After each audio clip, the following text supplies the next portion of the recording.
Yes क्योंकि कल हम लोगों ने काउंसलिंग और कंसेंट पे बात कर लिया था। अब बात आती है प्री ऑपरेटिव केयर की। तो प्री ऑपरेटिव केयर में जो सबसे पहली चीज आती है वो आती है कि आपका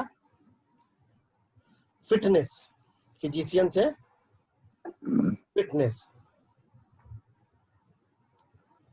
फिजिशियन से फिटनेस आता है। फिजिशियन से फिटनेस में बेसिकली हमको उसका किडनी फंक्शन,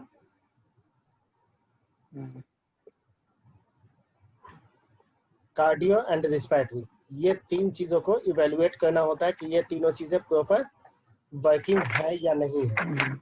अगर प्रॉपर वर्किंग है, ये तीनों चीजें प्रॉपर वर्किंग है, तो हम किसी भी सेटअप पे आसानी से अंडर एनेस्थेटिक कर सकते हैं काम को। लेकिन अगर ये तीनों में से कोई भी गड़बड़ है सिस्टम, तो नतीजे में क्या होगा कि हमें एक वेल एस्टेब्लिश्ड सेंटर में करना होगा जहां आईसीयू एंड अदर फैसिलिटीज हो, वहीं सर्जरी कर सकते हैं। ठीक है। तो सबसे पहला जो चीज आता है वो आता है physician consent, sorry physician fitness. Under bracket लिख लेने का कि specially kidney, respiratory and cardiovascular, especially kidney, respiratory and cardiovascular evaluation. Cardiovascular evaluation. Okay? अब नोट करके लिख लो, if these three, if any one of these three, if any one of these three, any one of these three is positive,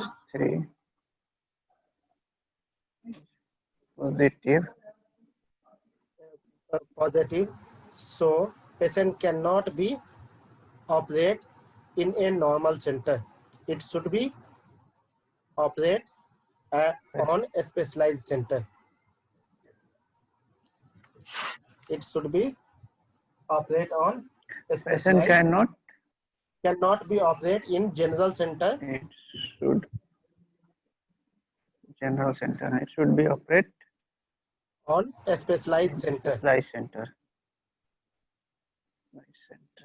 Okay. Yes. Next चीज आ जाती है investigation, pre operative investigation. Pre operative Investigation. Pre operative investigation में CBC,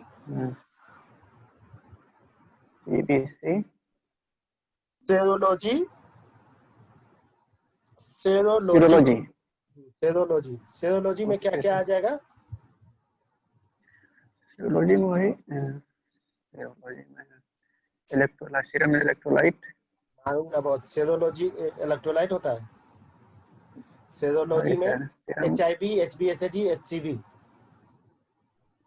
HbSAg and HCV, ये law है। ये तीन तो कम से कम कराना ही है। HIV, HCV और HbSAg हेपेटाइटिस बी के लिए, हेपेटाइटिस सी के लिए HCV। ठीक है। इसके अलावा coagulation profile, coagulation profile, if known case of coagulopathy or thrombocytopenia. Yes, sir. If known case of coagulopathy or thrombocytopenia is found in thrombocytopenia is found in CBC test. Thrombocytopenia found in CBC test. CBC. Hello, sir. CBC test. Thrombocytopenia CBC. Found in CBC test. Is found in CBC test. Yes.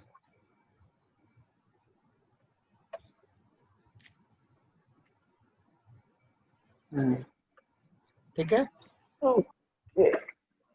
अगर history नहीं है, Yes. अगर history नहीं है, कोई coagulopathy का thrombocytopenia भी नहीं है, तो क्या क्या, if history is negative of coagulopathy, so BTC और BTCT और BTCT का फुल फॉर्म कौन बताएगा? Shagufta, Shagufta,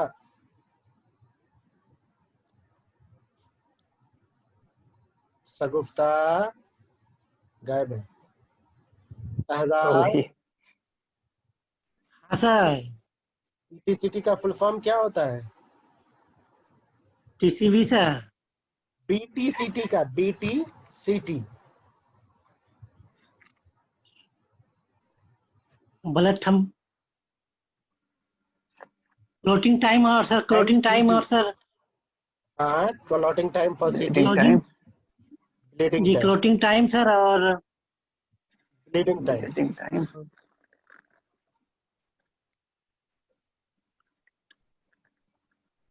पोथम्बिन time sir, पोथम्बिन time है। PT नहीं है, BT है. BT bleeding time, bleeding time. अच्छा जी, जी सर, ब्लीडिंग टाइम जी। हाँ sir, if history of coagulopathy is absent, negative, so negative, BTCT so और BTCT और BT CT और PTINR, PTINR, PT INR. हाँ, PT अलग है, INR अलग है।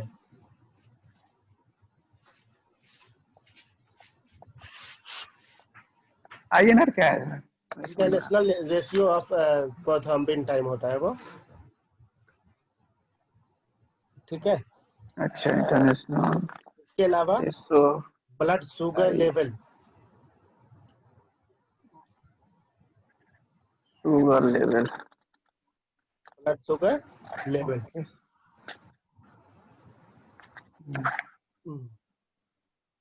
if sugar is uncontrolled, can be What is postponed. it? If sugar is uncontrolled, What is uncontrolled?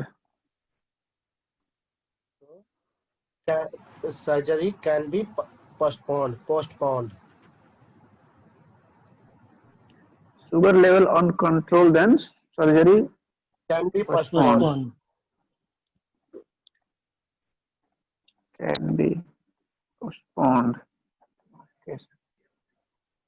या can be postponed को छोड़ के लिख दो should be postponed if no life threatening condition. Should be if no life threatening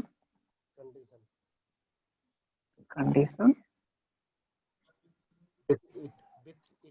यानी कि ऐसा कोई लाइफ थ्रेटनिंग कंडीशन, जानलेवा कोई बीमारी नहीं इसकी वजह से हो रहा है।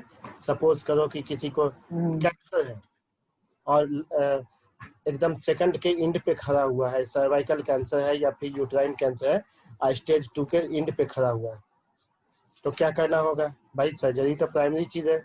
भले शुगर कंट्रोल हम इंसुलिन पे कर लेंगे, अदर तरीके से कर लेंगे, लेकिन सर्जरी करना है उस टाइम में, ठीक है।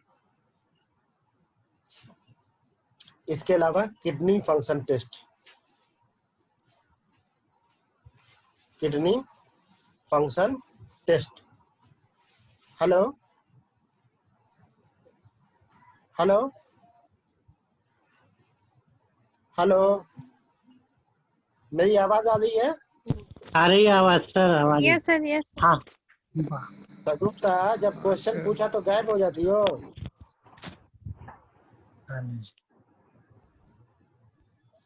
चलो, तो kidney function test, hello sir. हाँ, किडनी फंक्शन टेस्ट।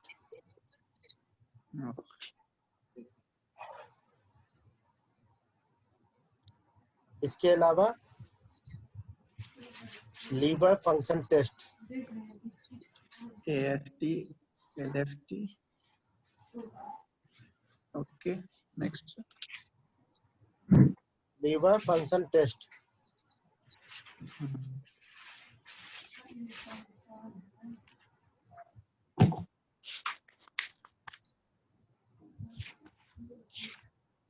इसके अलावा urine routine,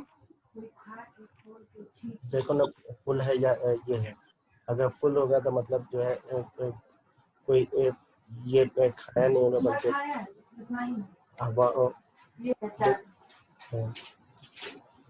kidney function test के बाद, यूरिन रूटीन, फंक्शन टेस्ट के बाद routine, urine routine. Urine routine में मेनली अल्बुमिनूरिया एंड शुगर देखते हैं। Albuminuria and sugar rule out करते हैं। Ruled out. Urine sugar and albuminuria यानी glycosuria and अल्बुमिनूरिया।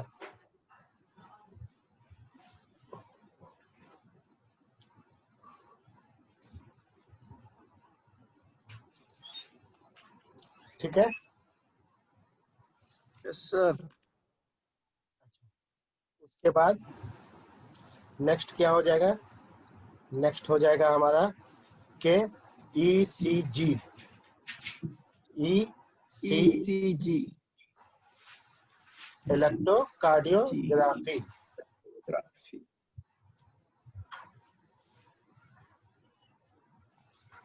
To rule out cardiac disease, cardiac disease if ECG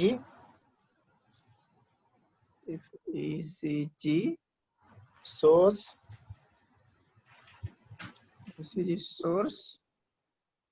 ischemic or failure disease, sorry sir, ischemic or failure disease, ischemic or failure disease, failure disease,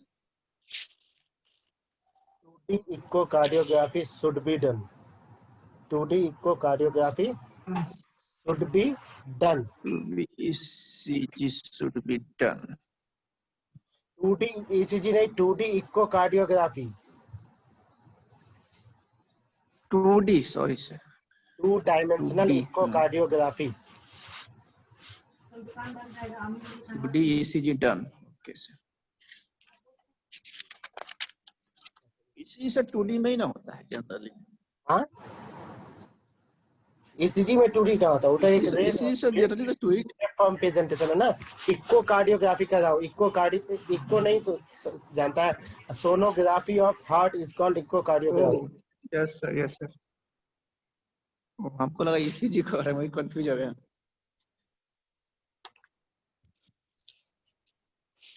ठीक है,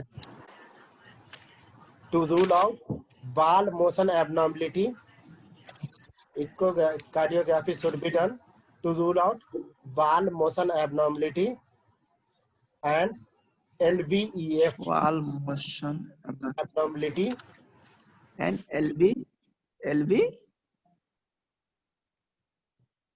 LVEF valve motion abnormality and LVEF दिलकश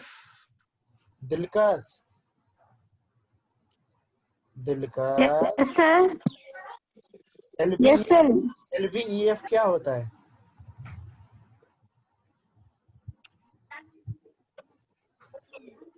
LVEF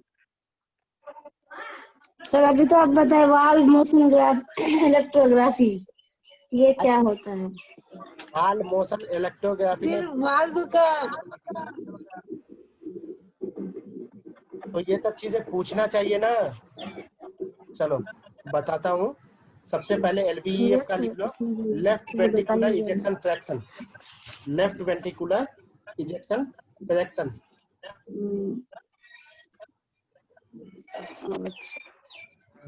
ventricular ejection fraction ejection fraction. Normal कितना होता है ये 55 to 65%। Normal 55 to 65%। 55%। तुम लोगों को हमने 65%. बीपी में भी पल्स में भी बताया है कि इजेक्शन फ्रैक्शन क्या होता है मुजफ्फर, इसलिए तुम लोग इस तरह से करोगे तो कैसे होगा।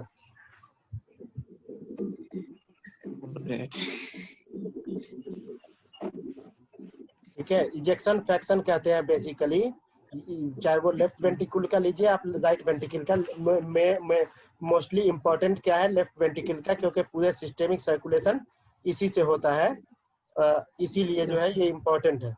तो इजेक्शन फ्रैक्शन बेसिकली कहते हैं कि percentage of blood ejected out in one systole is called ejection fraction.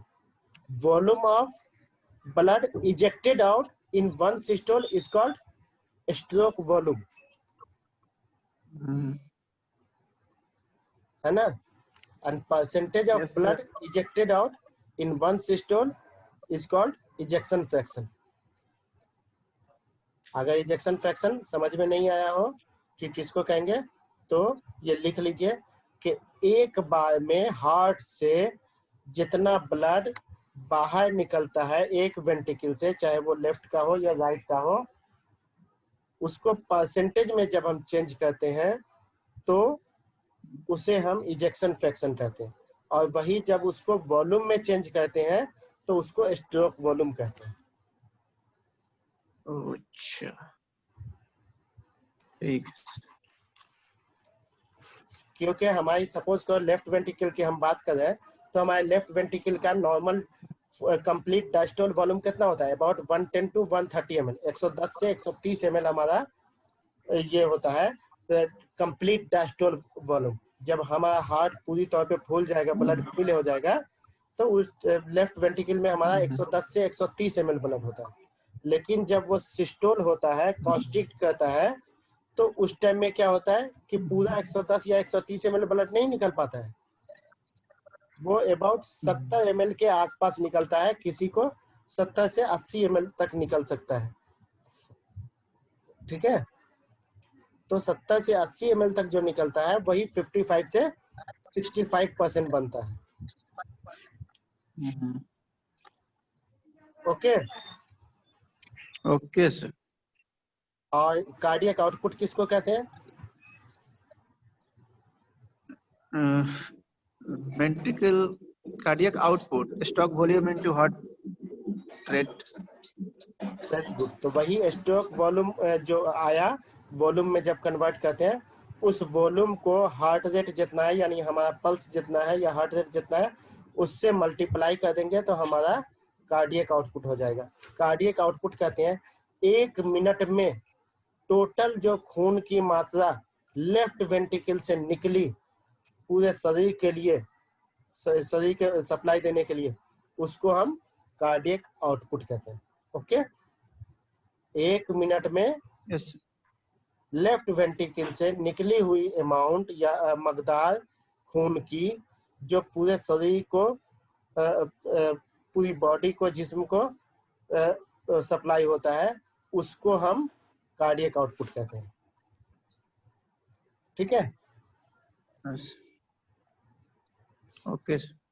चलो आगे बढ़ते हैं। वाल मोशन एब्नॉर्मलिटी नहीं समझ में आया? अरे वाल मतलब दीवार, मोशन यानी उसका घूमना। नॉर्मली हमारा हार्ट में तो सब वाल है ना, हार्ट चारों तरफ से वाल से घिरा हुआ है, इंफेरियर वाल, एंटीरियर वाल, लैटरल वाल, पोस्टीरियर वाल, सुपेरियर वाल, है ना, सब जगह वाल है, तभी तो उसमें कोई चीज आके रुक रही है ना, ब्लड जो आके रुक रही है। तो और ये वाल क्या हो रहा है, सुकड़ रहा है, फैल रहा है, यानी चल रहा है। इसमें काइनेटिक एक्शन है, मैकेनिकल एक्शन है, चल रहा है, फैल रहा है। तो इसमें अगर एबनॉर्मलिटी आ जाए, ये इसका चलना कम हो सकता है, इसका चलना बहुत पावरफुल हो सकता है, तो हाइपर काइनेटिक हो जाएगा वाल मोशन। अगर कम हो जाएगा तो हाइपोकाइनेटिक वाल मोशन हो जाएगा। वहीं अगर एब्सेंट हो गया तो एक काइनेटिक हो जाएगा। Okay, yes sir. जैसे किसी को इन्फेक्शन बैठा, मायोकार्डियल इन्फेक्शन बैठा, तो उसमें क्या होगा, ए काइनेटिक हो जाएगा। किसी को अगर इस्चेमिक हार्ट डिजीज है तो उसमें हाइपोकाइनेटिक होगा। किसी को फेलियोर है तो उसमें हाइपोकाइनेटिक होगा। Okay, yes sir. अच्छा, वहीं किसी को हाइपरथायराइडिज्म है तो हाइपरकाइनेटिक हो जाएगा। किसी को टाइफाइड है, किसी को एनीमिया है, किसी को ये है, क्या नाम है आपको, फियोक्रोमोसाइटोमा है, ऐसी सब डिजीज में हाइपरकाइनेटिक हो जाएगा। ठीक, इसके बाद बात आती है एक्सरे चेस्ट। नेक्स्ट थिंग क्या आता है, एक्सरे चेस्ट पीए व्यू। ये to rule out sir, to rule out lungs parenchymal disease. Lung parenchymal disease. ये सारे के सारे हम सिर्फ इन्वेस्टिगेशन कराते हैं, प्री ऑपरेटिव इन्वेस्टिगेशन, ये सारे के सारे हो गए। ठीक है, अब बात करते हैं प्री ऑपरेटिव मेडिकेशन की एंड प्रोसीजर की। तो सबसे पहले प्रोसीजर में क्या करना होगा हमको, सबसे पहली चीज हमको उसका सेविंग करवाना होगा या सेविंग करना होगा। सबसे पहला होता है सेविंग। पार्ट प्रिपरेशन में सबसे पहली चीज क्या आती है, सेविंग। सेविंग। जिस पार्ट का भी हम सर्जरी करने जा रहे हैं, स्पेशली चाहे वो हम एब्डोमेन पे ही सर्जरी क्यों नहीं कर रहे हैं, तो एब्डोमेन पे भी समटाइम एकदम बिल्कुल एस्पल्स हेयर रहते हैं, यानी एकदम सॉफ्ट सा छोटा छोटा जुआ जैसा हेयर्स रहते हैं, तो उसको भी सेविंग के जरिए रिमूव कर देना, क्योंकि हेयर्स जो है वो बॉडी में डाइल्यूट नहीं होता है और इसकी वजह से वो फॉरेन बॉडी के तौर पे एक्ट करके इन्फेक्शन काउज कर सकता है।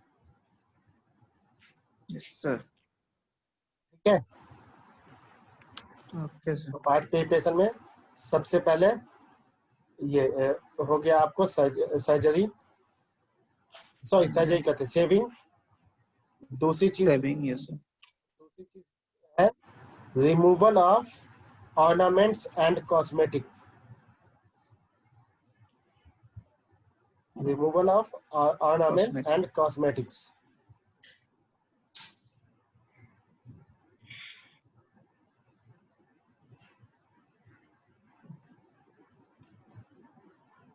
ठीक है, थर्ड में क्या हो जाएगा, थर्ड में हो जाएगा आपको ये क्या नाम है, जाइलोकेन सेंसिटिविटी टेस्ट। थर्ड में क्या हो जाएगा, xylocaine xylocaine sensitivity test.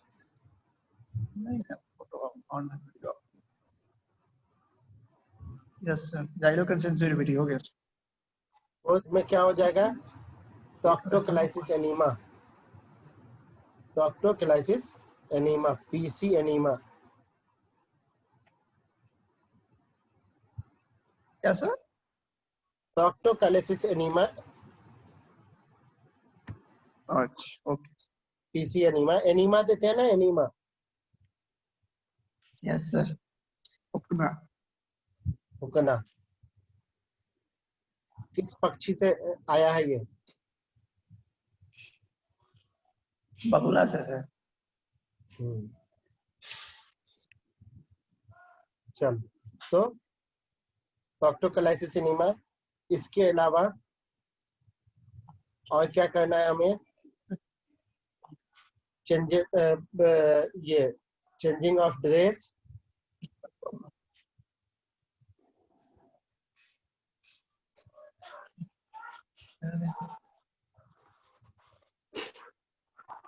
Loose inner wear और रिमूविंग।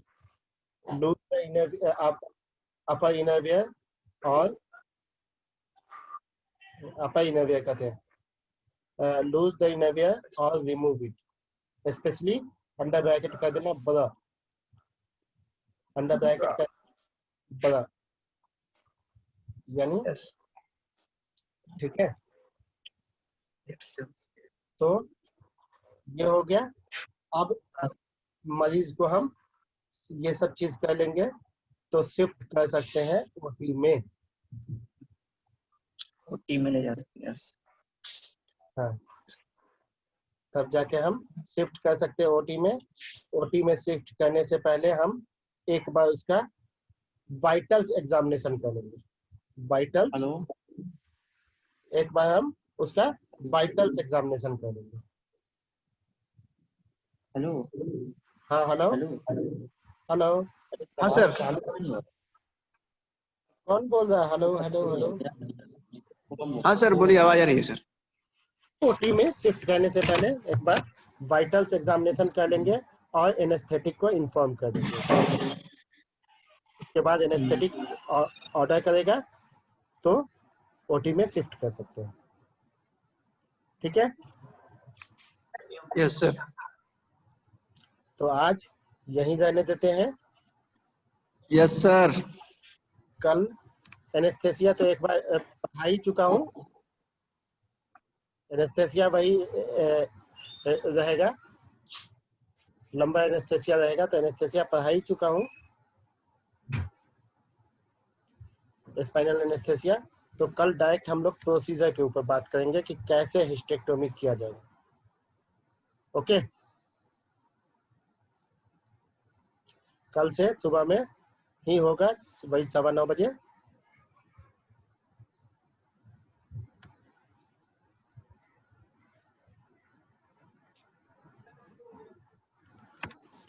ठीक है सर।